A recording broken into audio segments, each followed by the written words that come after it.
My wife left me for her boss. Years later, I became his owner. The call came while I was still wearing my wedding ring. It buzzed against the glass table like an insect trapped under light. One vibration, then silence. I didn't answer. She stood across the room, arms folded tight, eyes fixed on a point just above my shoulder. Not my face, never my face, when the truth was nearby. "I'm not coming home tonight," she said. Her voice was calm, practiced, that tone people use when they've already rehearsed the consequences. I nodded once, slow, as if she'd asked for milk on the way back. "Work?" I asked. She hesitated, half a second too long. "Yes." A lie doesn't announce itself loudly. It slips, it breathes, it waits to see if you'll notice. Her phone lit up again in her hand. She turned the screen down instinctively, a reflex built over time. I smiled, not because I believed her, because I understood something I hadn't wanted to admit. She was already gone. The room felt smaller then, as if the walls had leaned in to listen. I watched her gather her coat, her keys, her confidence. She looked lighter, unburdened. At the door she paused. "I need space," she said, not asking, informing.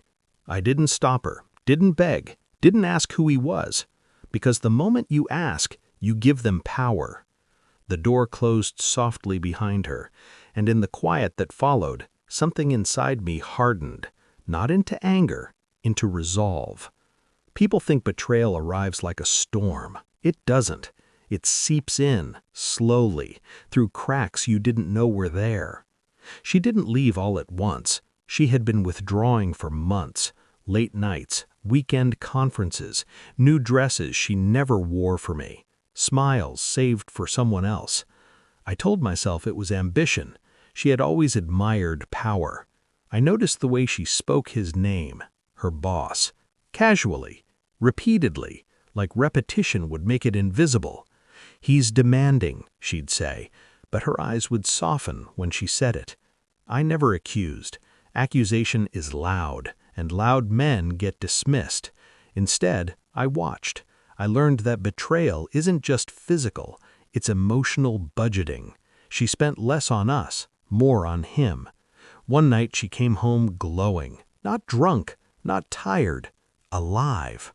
She kissed my cheek out of habit and walked past me like I was furniture. That was the moment denial died.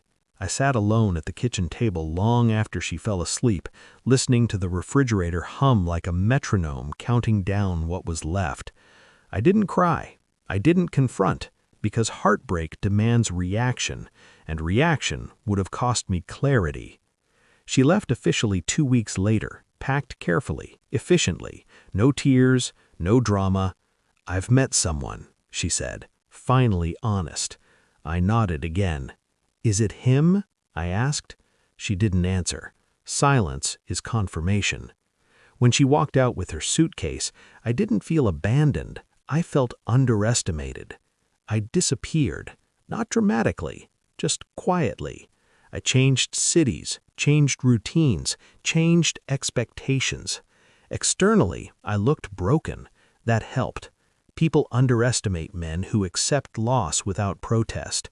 I took a job beneath my qualifications, listened more than I spoke, learned faster than anyone noticed. I studied markets at night, strategies by morning. While they slept, I built. Pain is a powerful instructor. I followed their lives from a distance, not obsessively, clinically. She moved into his world quickly. Photos appeared online, vacations, promotions, a ring I recognized on her finger, recycled optimism. He was impressive on paper, CEO, confident, ruthless. Men like that don't fear competition, they fear invisibility. I began investing quietly, minor stakes, silent partnerships, shell companies. I learned his weaknesses, his overconfidence, his reliance on leverage that wasn't fully his. I watched his company expand too fast, stretch too thin. I waited. Years passed. I didn't date seriously. Romance requires vulnerability, and I was busy sharpening mine into something else.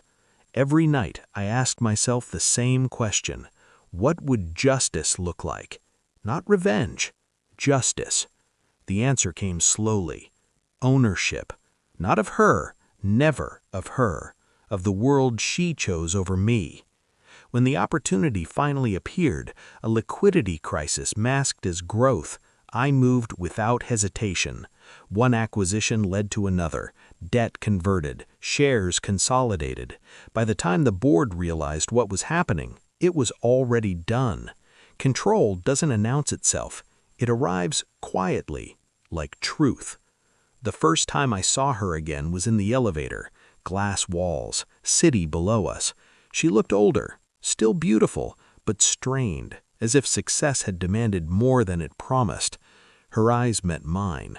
Recognition took a second, then shock, then confusion. The doors opened before either of us spoke. "Wait," she said. I turned. Her gaze dropped to my suit, my watch, the calm I wore effortlessly now. "You work here?" she asked. I smiled, barely. "Yes." She laughed nervously. "That's ironic." Nothing. 2 days later, I walked into the boardroom as chairman. He was there, her boss, her husband. His confidence cracked the moment he saw me take the seat at the head of the table. I didn't introduce myself. I didn't need to. The financials spoke for me. When the meeting ended, he lingered, approached cautiously. "You," he said, "you're the one who—" "Yes," I replied. His jaw tightened. He looked smaller up close. Power always does when it's borrowed. She stood near the window, frozen. Later, she confronted me in the hallway. "You did this because of me," she said. I looked at her then, really looked. "No," I said, "I did this because of me." Her face crumpled. That was the truth she couldn't survive. I didn't fire him. That would have been crude. Instead, I restructured, reduced his authority, exposed his excesses to shareholders with surgical precision. His reputation unraveled, slowly, publicly, irrevocably. Power taken abruptly invites sympathy. Power eroded invites silence. She watched it happen, watched him change, watched security replace confidence. One evening she came to my office. "I made a mistake," she said. I believed her, but belief doesn't require forgiveness. "You didn't choose him," I replied calmly. "You chose what he represented." She stepped closer. "And what do you represent now?" I met her eyes. Consequences. She cried then, quietly, not because she loved me, because the narrative she built had collapsed. I leaned back in my chair. "You wanted power," I said. "You married it. Now live with the terms." I terminated his contract a month later. He shook my hand when it happened. Men like him always do, pride clinging to etiquette. She didn't attend the farewell.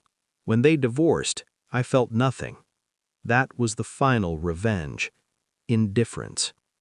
I don't think about her often now. When I do, it's not with anger or longing, it's with understanding. She mistook proximity to power for security. I mistook love for loyalty. We were both wrong. The difference is, I learned. I rebuilt myself, quietly, methodically, not to prove her wrong, but to prove myself right. People ask me if success healed the wound.